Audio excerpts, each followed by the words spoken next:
What's up, guys? Golden Knight here.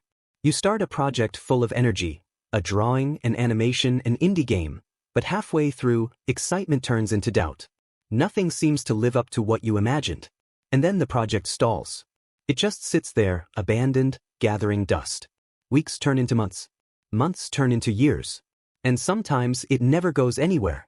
If this sounds familiar, you're not alone. And the culprit has a name: perfectionism. The painful truth is that perfectionism is rarely about having high standards. Most of the time, it's fear disguised as rigor.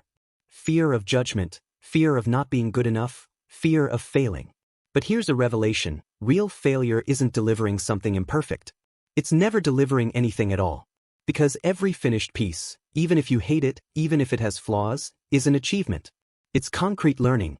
It's proof that you tried, experimented, and discovered what works and what doesn't. By the way, I have to say, I've been taking the art school for digital artists by Mark Brunette, and honestly, I've never learned so much in such a short time. It's a super complete course, like a condensed art school, focused only on what really matters. Perspective, anatomy, composition, all explained really well. If you want to level up fast, this is the way. Check the first link in the description. Totally worth it. The photo experiment. There's a classic experiment that illustrates this perfectly. A photography professor divided his class into two groups. The first would be graded on the quantity of photos produced. The second on the quality of a single perfect photo. The result? At the end of the semester, the best photographs came from the quantity group. They practiced more, tested different angles, made lots of mistakes, and learned quickly. Meanwhile, the perfect photo group spent months theorizing and planning, and produced almost nothing. The lesson is clear: volume generates skill. Especially in the beginning. The power of repetition. Think of an artist who commits to finishing one drawing per week.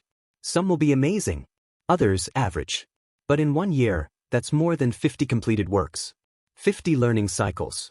50 chances to experiment, fail, and evolve. Now tell me, how many finished pieces do you have? If the answer bothers you, don't blame yourself, but use it as motivation. When I was a child and took drawing classes on Saturdays, I improved faster than my classmates. Not because I was more talented, but because I finished at home what I started in class. While the others waited for the next lesson to continue with the teacher's help, I was already on the next drawing. I simply drew all the time, even when I shouldn't have. The illusion of perfection. Letting go of perfectionism isn't about lowering your standards. It's about stopping the pursuit of something that doesn't exist. Perfection is an illusion, a target that moves as you get closer. And in art, it's even more subjective. True growth lies in the cycle. Start, finish, analyze, correct, start again. This cycle is a skill. And the more you practice it, the more natural it becomes. Fear diminishes. Perfectionism loses strength. There's a phrase that always helps me: a work is never truly finished. It's abandoned. You could tweak it forever, you'll always find something to adjust. But there comes a moment when continuing only holds you back. The art has already taught what it had to teach. You've already learned what you needed to learn. It's time to move on. What the audience really wants. And you know what's most curious? The audience isn't looking for technical perfection. They want authenticity, emotion, ideas.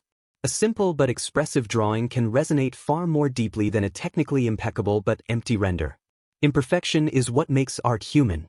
Here on the channel itself, people often react more to my gesture studies than to ultra-finished pieces. Finishing is not slacking off. But pay attention, not being a perfectionist doesn't mean doing things carelessly. Finishing means giving your best within the time and resources available, and knowing when to stop. It's that moment when you look at the work and think, okay, it served its purpose. I learned what I needed. Next. This detachment is liberating. And it's what will keep you creating without burning out. The cost of not finishing. If you have a stalled project, maybe it's time to revisit it. Not to make it perfect, but to finish it.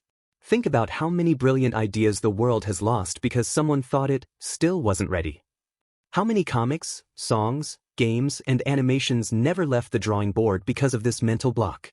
And if you want to turn your art into a career, this mindset is even more essential. The creative market rewards those who deliver. Those who publish, who show process, who take risks.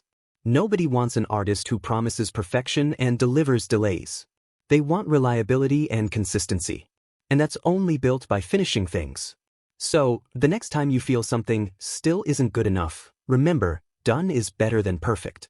Because every finished piece is a seed planted, and the more you plant, the more fruit you'll harvest. If this video helped you in any way, don't forget to leave a like, subscribe to the channel, and turn on the notification bell so you don't miss the next ones. Thanks so much for watching all the way through. Don't forget to take a look at the description. There are several important links there that can help you even more. See you in the next video.